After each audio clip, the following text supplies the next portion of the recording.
resume. Yeah. Okay. Yeah. Welcome, everyone. Good evening, everyone. Welcome to this session, this webinar session. I thank you very much for finding time to join this session. The session will starting now, and the title of the presentation is "The Trials, Perils, and Troubles of the Young Academic, Avoiding the Pitfalls." We are privileged to have Dr. Christopher Sabo Yilgwan join us. A little profile of Dr. Yilgwan. Dr. Yilgwan, Chris Yilgwan is an associate professor of pediatrics and cardiovascular health in the College of Health Sciences of the University of Jos. He's also an honorary consultant pediatric cardiologist to the Jos University Teaching Hospital, Jos, Nigeria. He had his medical education at the University of Jos and his pediatric residency training at the Jos University Teaching Hospital, Jos. He obtained a Doctor of Philosophy in Public Health from Walden University, Minneapolis, in the states of Minnesota, USA. His research focuses on both observational and experimental research methods to gain insights into social determinants of health, especially as it relates to cardiovascular diseases such as rheumatic heart disease and hypertension, including pregnancy-induced hypertension. He is particularly interested in understanding shared patterns and potential causal factors in development of cardiovascular outcomes, especially in low-resource settings. He currently serves as a member of the Rheumatic Heart Disease Technical Working Group for National Blood, Heart and Lung Institute of the National Institute of Health, USA. He's also a subject matter expert and technical lead for the Federal Ministry of Health COVID case management pillar. He's widely published with over 50 publications in circulation.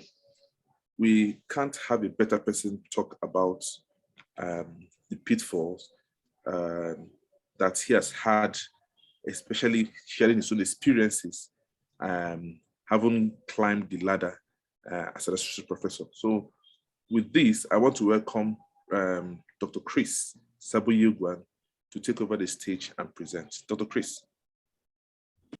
Thank you very much, Ima, and thank you all for joining us this evening. I want to sincerely appreciate the Office of Research and Development of the Plateau State University, BOCOS. I count this as a rare privilege and an opportunity to lead the discourse. You know, I'm only going to be breaking the ice, actually. I expect that towards the end of this presentation, we'll have opportunity, you know, to interact, ask questions, and also share experiences. I am delighted, you know, seeing this kind of initiative, you know, from a young university like yours. And I just pray and hope that whatever I'm going to be saying and doing today would be of immense value to all who have the opportunity to join. I do not see myself as someone who has arrived, you know, but from my experience, you know, over the years, you know, in the academia, I believe that this is a very important, you know, topic that every young academic will need to, you know, to pay attention to. So I'm going to be taking us through in the next 30 minutes, and hopefully I pray that I'll meet your expectations.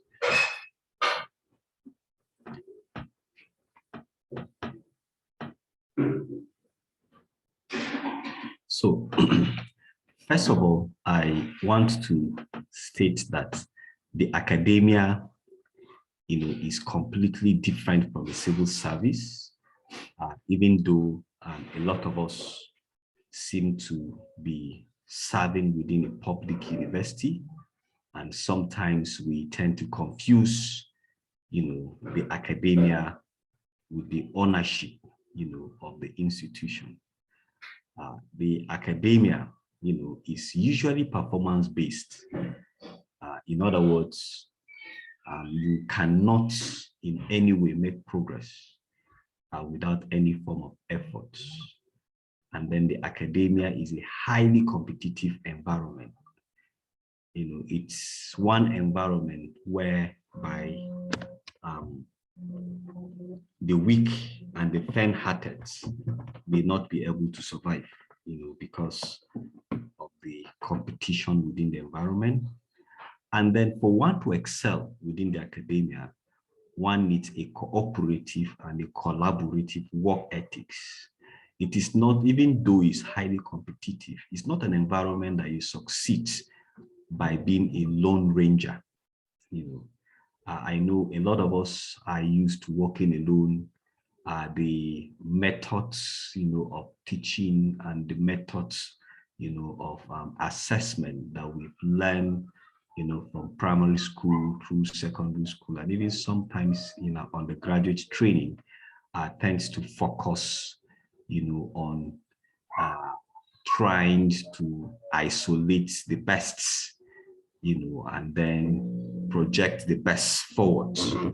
But in the academia, for one to succeed, you will need to cooperate and collaborate with your peers, and so we need to have, that, straight away from the beginning. And so the academia make reference to any, environment or institution, where the goal is to advance learning, either through teaching or through research or through both.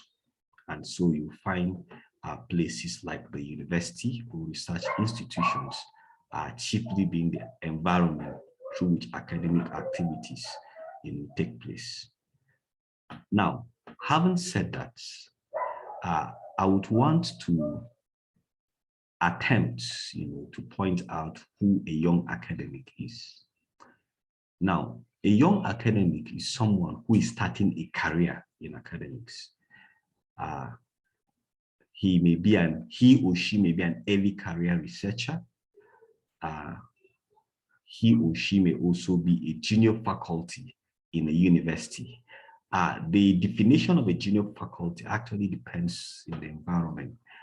For most of us who are conversant with the British system, where seniority is graded from graduate assistant to assistant lecturer to lecturer to one senior lecturer, associate, and full chair.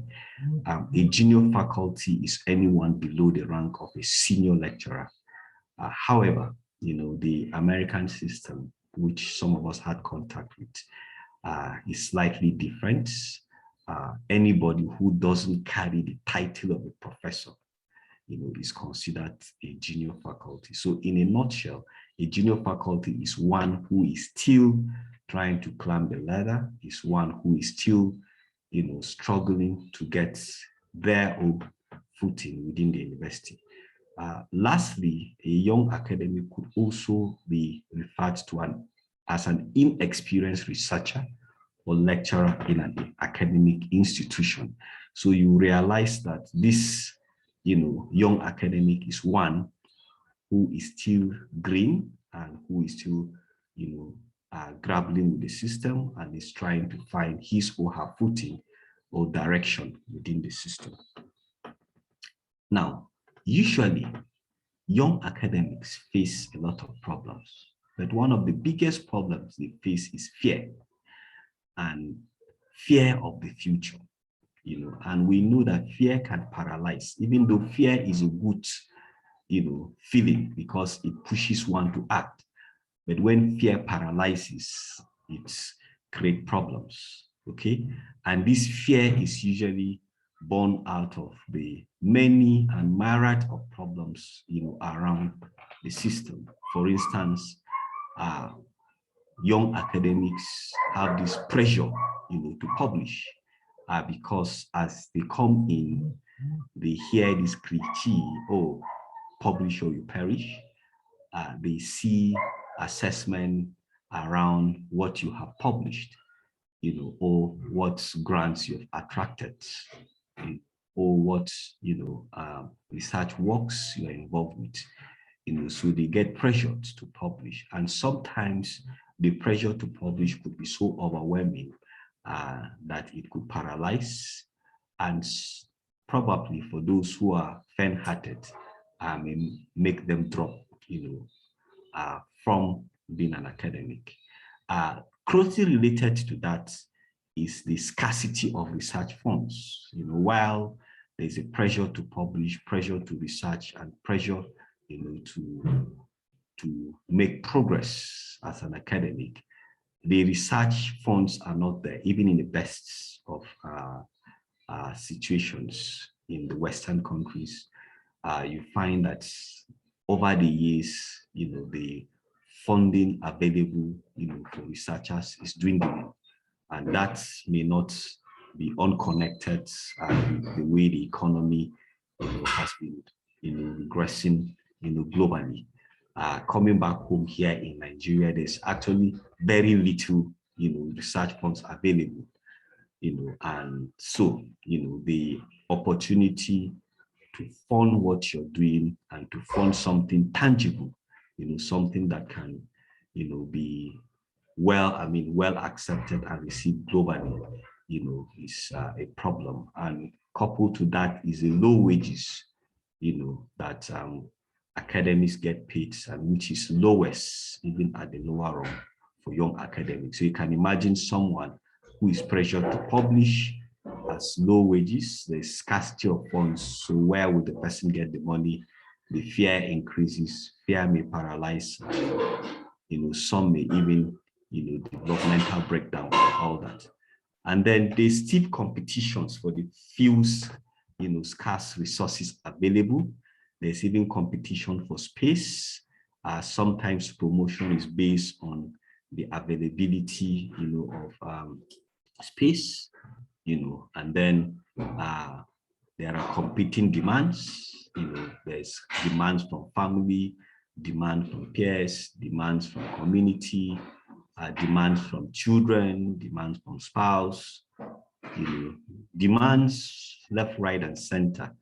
And in the midst of all that, we have very few mentors, very few people who can, adopt, young people and say, hey, I struggled through the system, I beat around the bush, and eventually I got a path that I created out of the bush, and I wouldn't want you to repeat the same thing. Can I take you through my path, and show you where the loopholes are, show you where the stumbling blocks are, so that you can avoid them and then make more progress. Especially in this part of the world, you hear seniors saying, look, during our time, it was worse than this. During our time, this happened. During our time, and a lot of times, the young person is overwhelmed with these stories, never-ending stories of failures, troubles, and problems, and without any,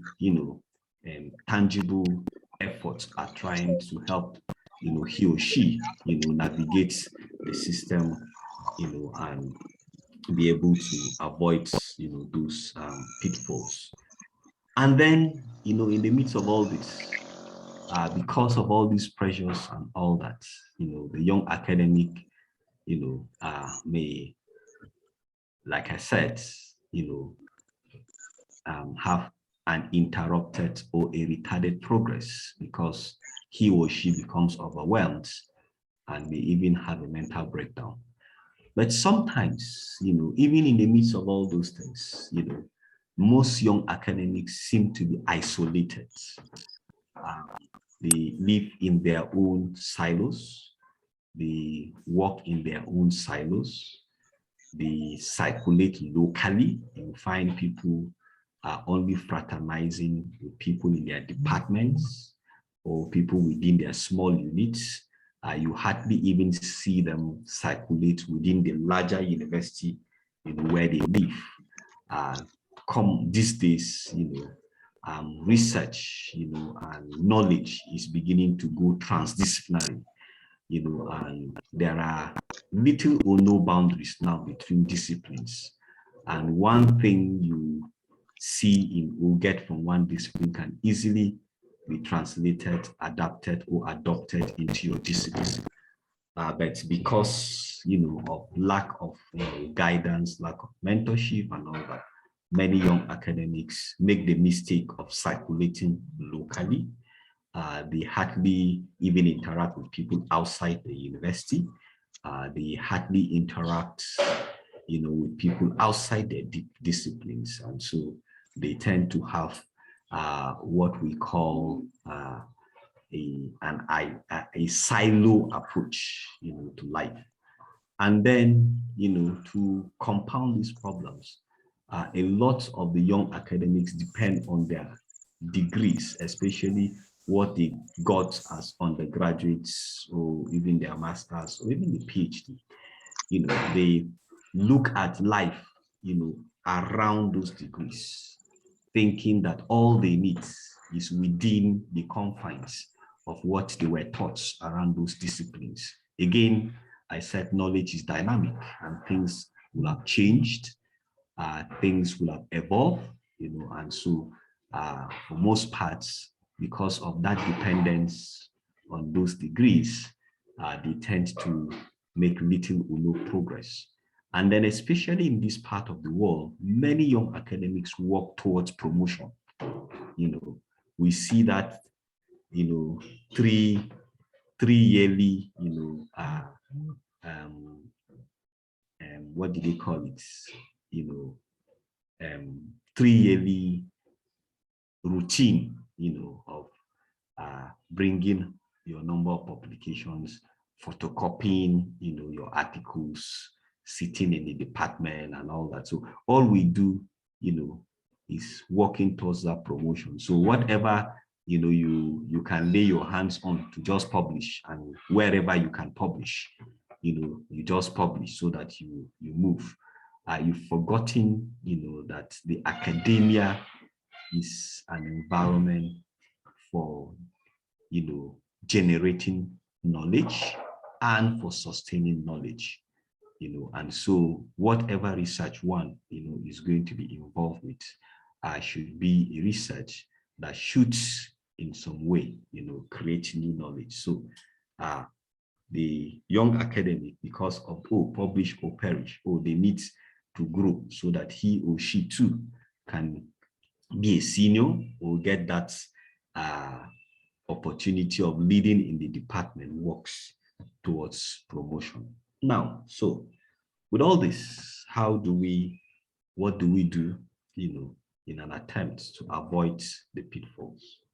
First of all, whatever, one has gained before and is bringing into the system needs to be upgraded. There are situations where you need to get advanced degrees. Sometimes I tell the young people that I mentor that one of the people who mentored me in the US, taught me something. He had a PhD, but he needed to do some work, that has to do with genomics. So he went to do a master's in genomics, and I was like, you have a master's in epidemiology, you have a PhD in epidemiology, why are you doing a master's, in genomics? And he was like, look, that genomics is a new field. He didn't have that training, and so he needs to advance his knowledge. So work towards having advanced added degrees, and then also look out for targeted trainings. There are times, you may, because you're networking across institutions, hear of a training in some other universities. I remembered, some 2 years back, at the height of the trainings of the stamina, grant in my faculty, I know I invited friends of mine, from Bauchi, and one of them that attended was so grateful, because if he had stayed in his university, he might not have had that opportunity. And then there are also training opportunities online. Now the world is a global village. The National Institute of Health, the Wellcome Trust, the German Foundation for education. I know even the Swiss Foundation for research, have portals, where people, can have free, opportunities for targeted trainings. Some of them are around grant writing. Now, I'm mentioning grant writing because earlier on I said that the environment is competitive. The funds for research are scarce. The funders, are few. The amounts available from the funding agencies will not go around. And so many people compete. You're going to be competing, against top class researchers across the globe. And so for you to be able to succeed in attracting those kind of grants, then you will need to be trained, on how to do that. And there are many, opportunities online, free opportunities, that one could use, to get, those trainings.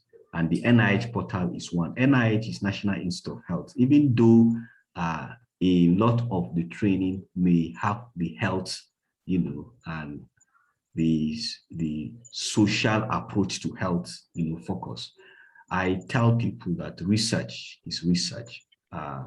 Research can be applied anywhere. You can use the principles of research you gain, from a health-related course, and apply it even to social sciences, to humanities and all that. The most important thing is to get the rudiments and be grounded on the basic principles of writing the grant, how the review process is, what you need to avoid, and all that.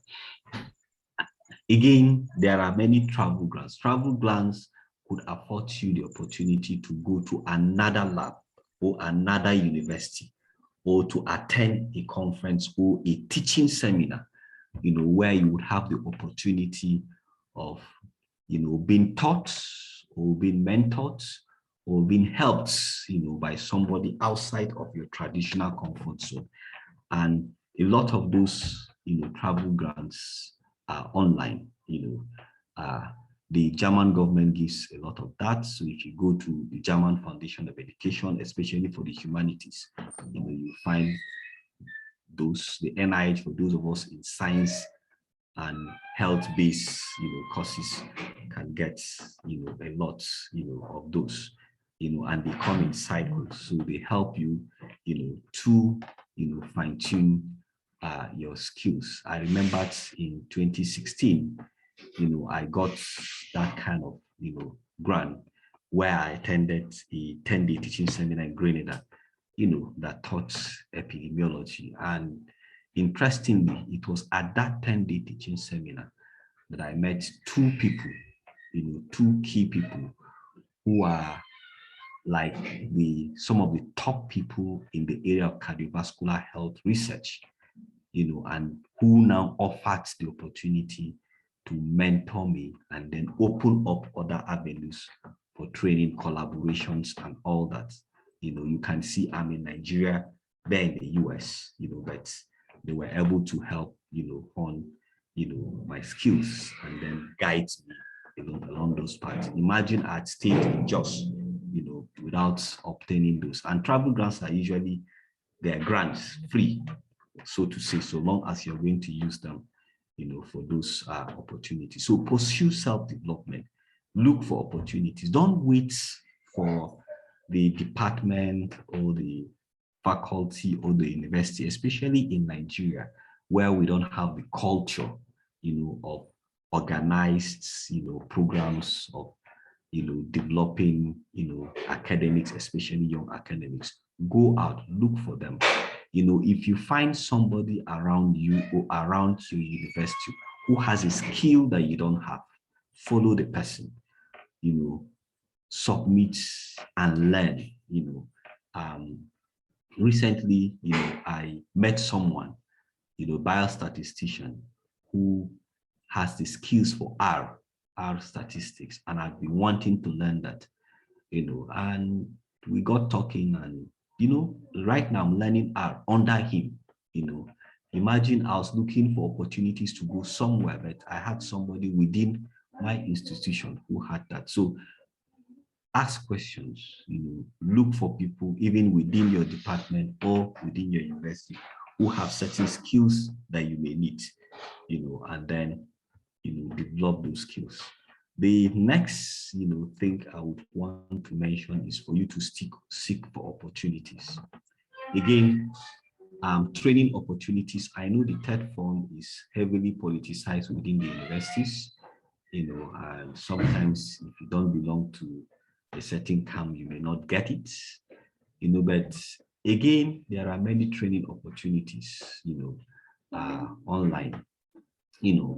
I keep saying online because that's what I do every day.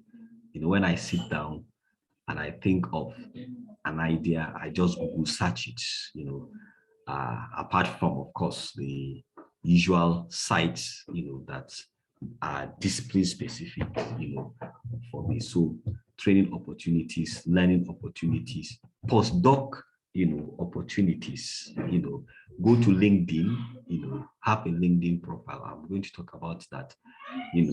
Indeed is also one, site, that you can get those kind of things. Nature, advertise, these things, quarterly, and all that, so subscribe to those journals like Nature, subscribe to those sites like LinkedIn, Indeed, and then, as they post those opportunities, you sift through them and see which ones, fit within your area of interest that can help you. Now, postdoctoral fellowship opportunities are actually opportunities for, structured mentorship. You have the opportunity of working with someone who is older and more experienced in the research field, and who has research works that he's currently, ongoing, and you would now be using those research to learn, the rudiments practically, and then while, of course, you get mentored, towards, obtaining your own grants, so look, for postdoc opportunities, especially because they are key opportunities. And some of those postdoc opportunities may even be in country. I know one of my colleagues, in Abuja, who, is doing works around blood pressure and hypertension in the community, but who also needed to look at nutrition, and so took on two, graduates of biochemistry who served, in their institution in Gwagwalada, and for that 1 year, they had this, postdoc, position with him, and were learning. And today, one of them, has obtained a fully funded scholarship, to go and look at, something around nutrition, and hypertension. And that was because he had the opportunity, of learning, under, somebody who's more experienced. So let's look for those kind of opportunities. I've mentioned, some of those places where we can get them. Now, connect, seek to connect, don't just be an island, mention, the virtual, space, in this modern world, you cannot survive as an academic without a virtual presence. You can't. In fact, if you don't have a virtual presence, you'll just be blinking in the dark. Yes, I can see Ayika is raising her hand. You want to see? Hello? Okay, so you can't survive, without the virtual presence. In fact, if you're not in that virtual space, you're only blinking in the dark. And some of the commonest and most popular ones that you can easily be able to meet and socialize is LinkedIn. Create a profile, interact, expand your network, the research gates, and then emails. I use emails a lot. Each time I search, for articles around a research topic, that I'm working on, I carefully go through the author list, look at, the either the lead author or the senior author or the corresponding author, and then try to link up with them. Last year I was working on a small grant around placental disorders of pregnancy, and then I saw somebody's name that kept reoccurring, on every paper around that, and I know that this person must be one of the big fishes. So I sent him an email, and in less than an hour, he responded, and told me that actually he's in the twilight of his career, and he's looking for people to mentor. He's looking for people in low and middle income countries. And I was the first person in this part of Africa, to contact him. And so he was excited, he couldn't sleep. So he had to respond to my email, and then also, ask if I was willing to have a Zoom meeting with him. Of course, I jumped at it, and we had a 1-hour Zoom discussion that today, has brought me, into a global collaboration, as an adjunct steering committee member of that global collaboration on placental disorders of pregnancy. And it was just an email.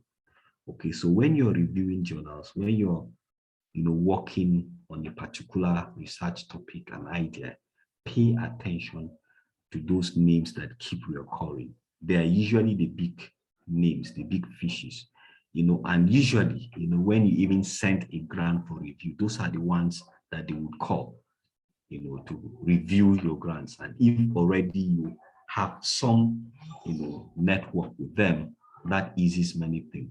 Sometimes you may need them on your grant as mentors, to get it through, especially those of us from this part of the world, because of the many, shortcomings we have. Their presence on the ground could, be a huge, opportunity, for pushing through your grant. Again, publish in open access journals or journals with huge online presence. If people don't see what you're publishing, then you're not publishing. You may have 200 publications in your departmental journal, which has no online presence. Okay, and the only persons who will be reading that will be people in your department. At most, their friends and some other persons, in sister universities who know about the journal. You will never be able, to expand your network beyond that small department. So in this modern world, the world is a global village connected by the internet, and those who are seen are those who are online. Okay, and the journals, with online presence or the open access journals are the best places to publish. So please publish in those open access journals. And I'll tell you, you don't know how just one profile view could change many things. I was discussing with Ima the other day, and I told him how I was just seated and I got an email from the NIH, inviting me into a technical working group for rheumatic heart disease. And they told me that it was my dissertation that was published by the school online, in the online library of the school, and in ProQuest, that they saw. I didn't send it to them. They saw it, online, and then noticed that what I worked on would be useful for that, group. And so they invited me, from the US. I'm in Nigeria, and they sent me an email. So if you have an online presence, people will read your work. And then, of course, that is how you move, you make progress. Then the other thing we need to do in connecting is to attend conferences. I know it's difficult because of the monies involved and all that, but if you would grow, you must need to spend money to attend conferences. Don't wait for department, faculty, university to sponsor you. Save small money out of that meager salary that we get every month to attend conferences, in-person conferences. Thankfully, these days, a lot of the conferences are also appearing online. Please attend them. And then don't just present your paper and go. It's useless presenting your paper and just go, because after you finish presenting that paper, nobody remembers you again. Socialize. During tea break, sit down, interact, look, for some of those big gray-haired people who are seated, in that audience listening to you. They're usually the authorities in that field. Look for them, sit down with them during tea break, discuss your idea, okay? Look for those gray-haired people who were asking you some questions that look difficult or sound difficult. Go back to them, initiate a discourse on those questions. Some years back, I was working on my dissertation for my fellowship in pediatrics, and by sheer luck, I sat near one of the big names, in cardiac research, and I was actually reviewing his paper, on my laptop, during tea break. And the man saw what I was doing and initiated a conversation with me, and introduced himself. When he introduced himself, I looked at him, looked at the paper I was looking at, looked at him, looked at the paper. And from that day, all through that 1 week conference, every tea break, I sit with him. The man gave me unsolicited mentorship for 1 week. And afterwards, that's how he got me involved with other things he was doing, and his data was eventually what I used for my PhD dissertation, so you can see how socialization, helps one to move, okay? Now, please belong to your professional association, participate, because that is the family, the fraternity of everybody that is doing what you're doing.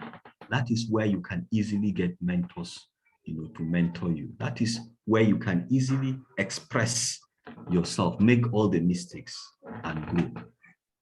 Again, collaborate across centers, across institutions, and across countries. Don't be a local champion.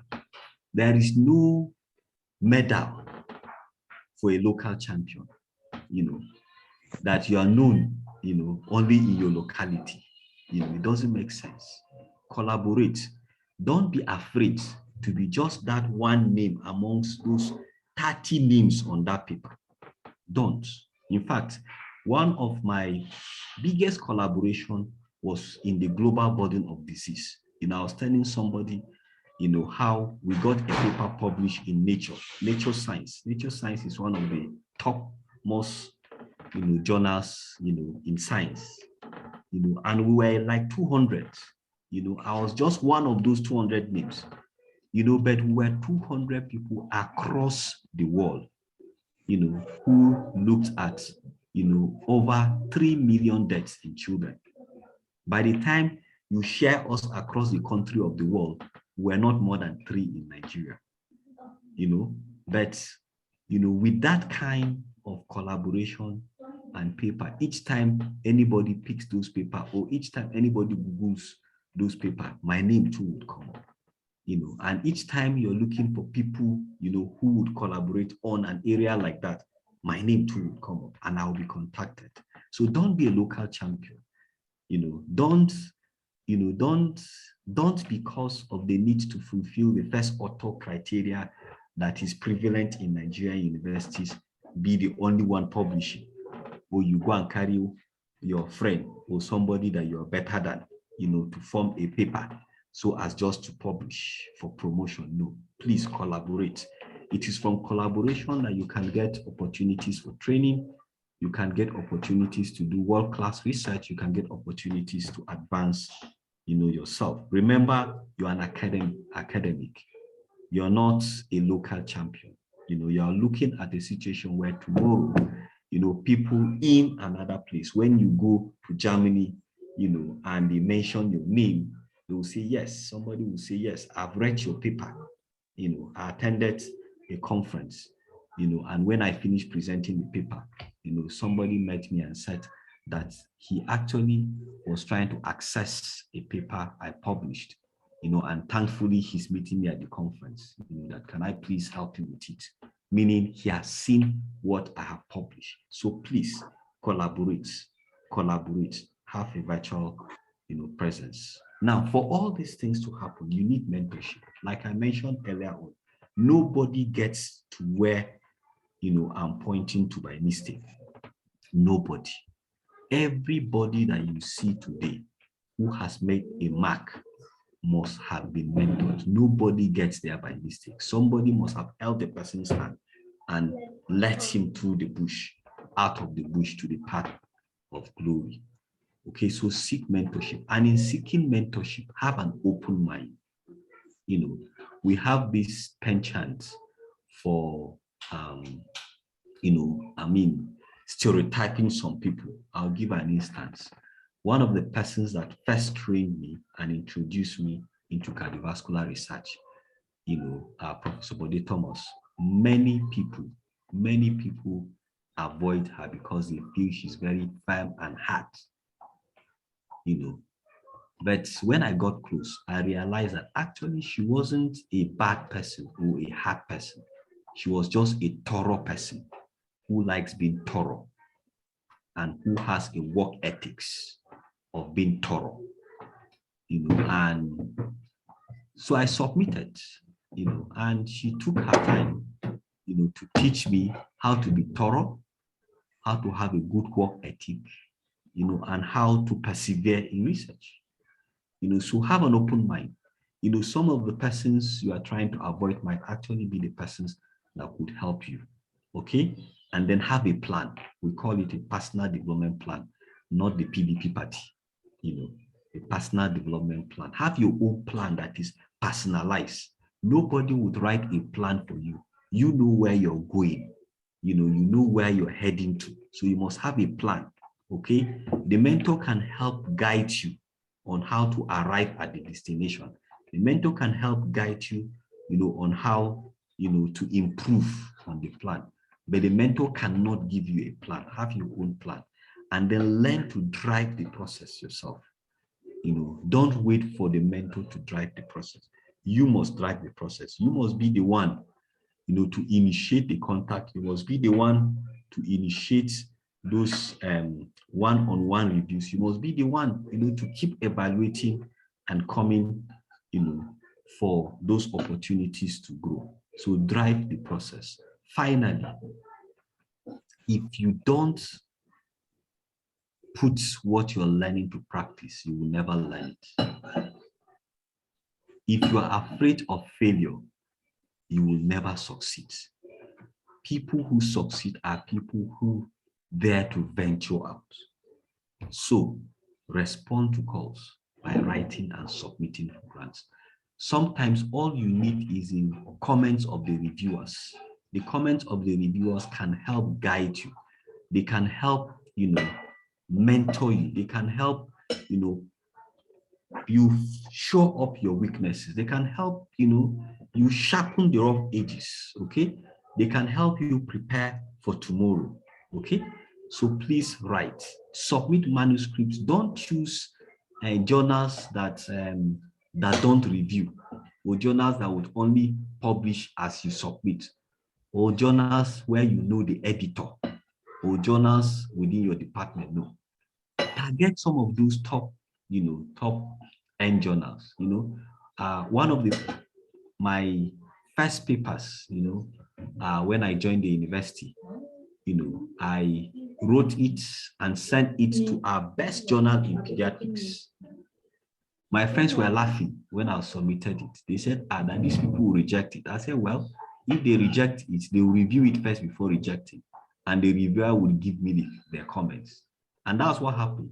When I got the reviewer's comments, I used the reviewer's comment, to review the article and then submitted it to another journal that they advise, locally within Nigeria, which is also online. And today that paper has over 150 citations on it. What happened? I dare, to venture where people were afraid to venture. So write, submit, don't be afraid. And then don't see rejection as failure. The fact that they rejected your manuscript or they rejected your grant doesn't mean that you have failed. No, you haven't. Actually, you have succeeded in one thing. You have succeeded in overcoming that initial inertia. You have succeeded in overcoming that fear, and you have succeeded in overcoming the tugger, of a failure, because the person who fails is actually the one who fails to make an attempt. I've mentioned the need to utilize the feedback to improve yourself. Don't give up. I can assure you, nobody, I'm yet to meet any person that succeeds, the first time they tried. Many people who you see today have succeeded, might have made several trials. What you're seeing today is a success story. The rejections, the nights of tears, and the depressive moments, you won't see them. You're only seeing the success, and you think everything has always been rosy. Please don't give up. Nobody succeeds the first time they try. Lastly, have a work-life balance. Don't forget the home front. Many young academics had problems advancing because the home front, their marriages, their family life is in shambles. And you know that when those things, are not, well balanced, you yourself, will not have the opportunity to think and even the drive to do, to excel.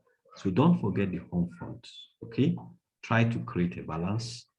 Don't strive to meet people's expectations. Don't, no, most people who fail, or most young academics who find it very difficult, to grow, are those who want to meet some other people's expectation. Please don't. Don't compete with anyone, not even yourself. Even though the environment is competitive, but don't compete with anyone. Follow your plan. Keep your focus. You would get there so long as you follow your plan. Okay? It's possible to get to the top. Just keep believing. One day, you will get there. In conclusion, I want to thank you all for spending time to join this webinar. Plank S, that's my own dialect of saying thank you. And then merci beaucoup. French is one language I've been struggling to learn. I've not created time to learn. So thank you very much. And then we'll invite questions, from here. Thank you. Oh, thank you very much, Dr. Yilgwan.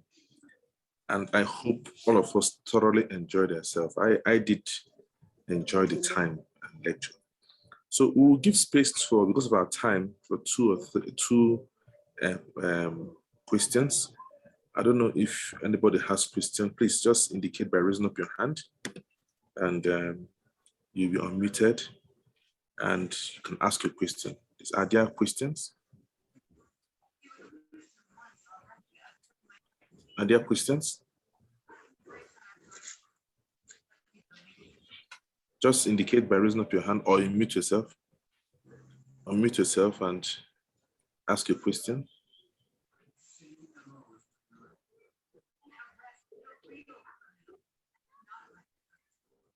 But if there are no questions, Yes. you were talking about mentorship.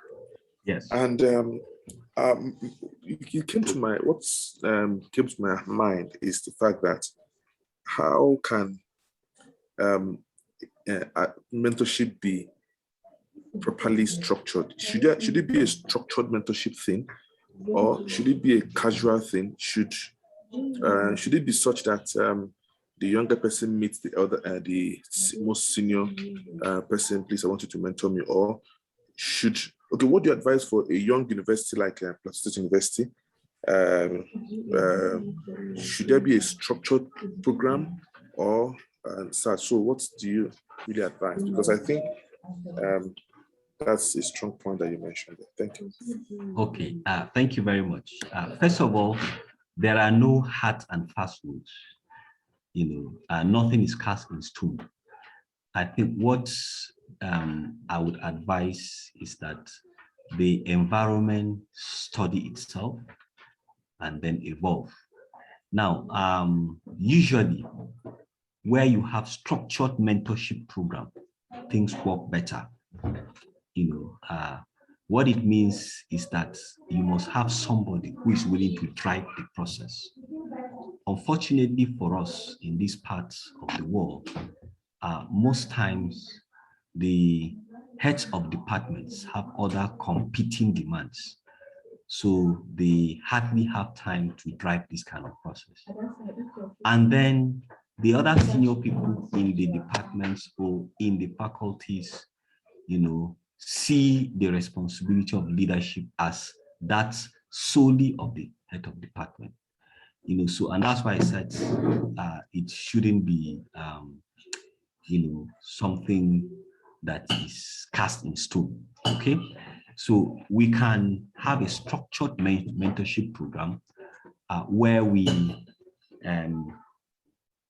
appoint, a mentorship relationship based, on either the areas of interest or, based, on best fits as a result of temperament matching, or, we do leave it to be fluid, where people approach the persons they feel they can best, submit to for mentorship.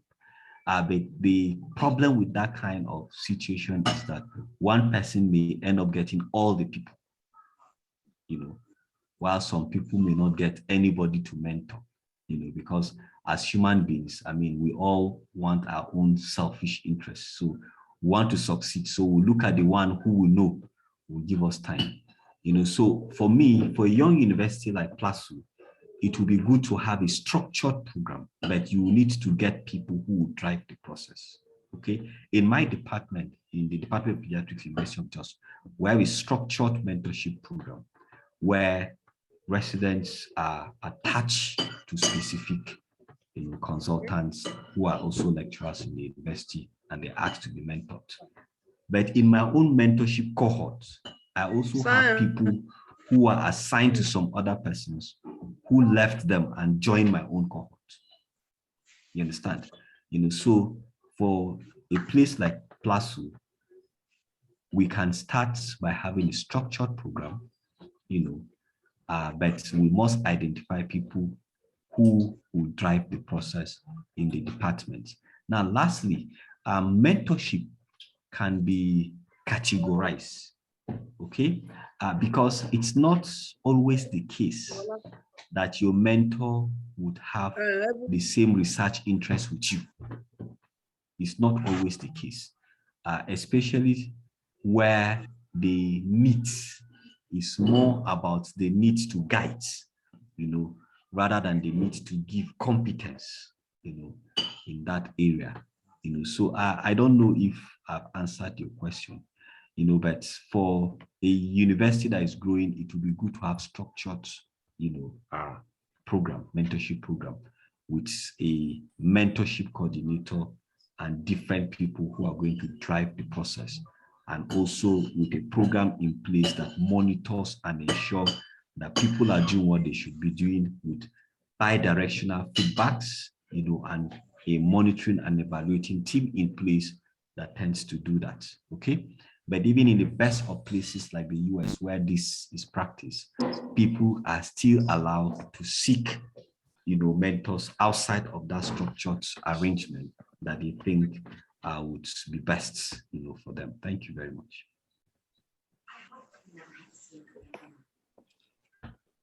Okay, thank you very much. Just fortunately enough, we have the director of research here because we're almost done. Dr. Barira, I don't know if she has a few words to say before she call it a day, although it's an impromptu one. So Dr. Barira, I don't know if you have anything to say. Just greet the house. Yes. Yes, hello everyone, and many thanks, Dr. Chris. Very insightful conversation that we've had, especially the very last one. I have been grappling with how we can get our colleagues to be interested in research. Our webinar was supposed to be one of the platforms where we get colleagues to be very interested in and having conversations with ourselves as well as with others. But over the time, I have seen that people have not shown keen interest. The attendance has not been very encouraging. And so this very idea of structured mentorship is something that Nadia and I will look into and see how we can discuss with deans and heads of departments. Maybe we can get people to be interested. I think that one of the things that I wanted to ask is, how do we navigate the economy? So, because I think one of the things that discourage people from seriously pursuing improved academic research is the economic situation, where people find it very difficult to invest their little money in research. And so they kind of want to just publish in any paper, publish or perish in any paper, and get promotion quickly. So I don't know, how do we then navigate this very turbulent economic conditions that we're in to be able to do research above board? Okay, yeah, thank you very much. I think from my experience and what I now pass on to my mentees, our biggest problem in this part of the world is that we don't search.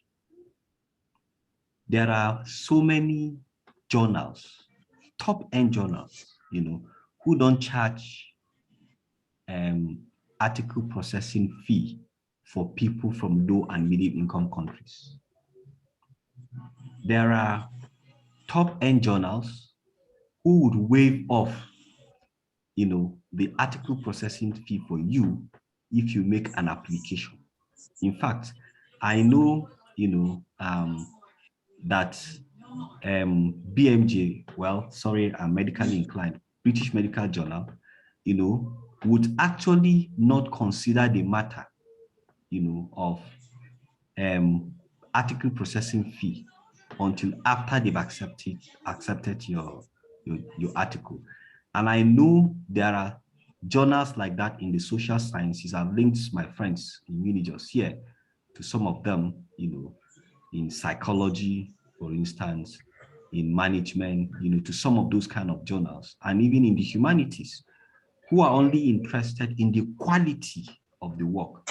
And most times the reason why the quality of our work is poor is because of the poor training in research.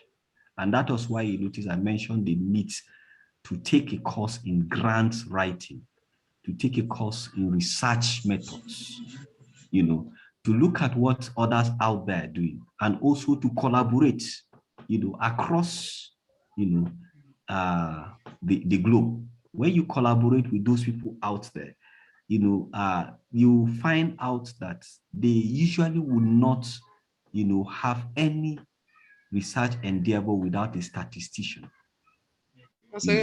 Whether the person is a quantitative or qualitative statistician, they would always have that kind of person as part of the research work.